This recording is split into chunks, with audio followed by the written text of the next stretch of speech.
school ay binubuo po ng almost 70% po IP learners at yung pong iba po dito, sila na po yung IP na nakapag-asawa.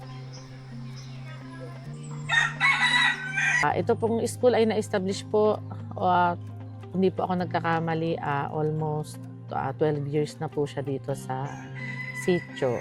Pure elementary, multi-grade po ang hawak ng mga teacher dahil nagsasama-sama na po yung 2 grade or 3 grade sa isang classroom. Nung pasukan po, kasi medyo tag-ulan po noon, naglalakad po kami tumatawid sa ilog. Hinatid po kami ng tatay namin saka yung asawa ni Ma'am Ana. Mga 3 hours po kami bago makadating dito sa school. Sa akin po kasi na iisip ko yung mga kalagayan ng mga bata dito. Gusto rin nilang matuto. Nakikita ko po yung effort nila. Kaya bilang ako isang teacher, kami po, talagang nag-e-effort din po kami na maibigay yung dapat nilang matutunan po.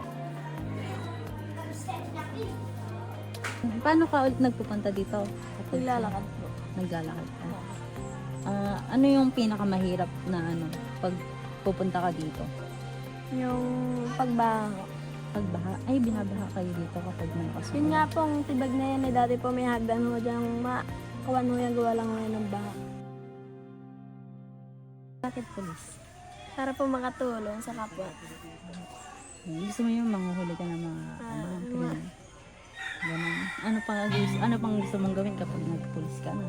Para po matulungan ka din po at may ahon po ka din po ang hirap sa pamilya ko. Ang kayamanan na itatago pero ang kahirapan hindi na itatago. Ang tanging maipamamana ng magulang ay edukasyon.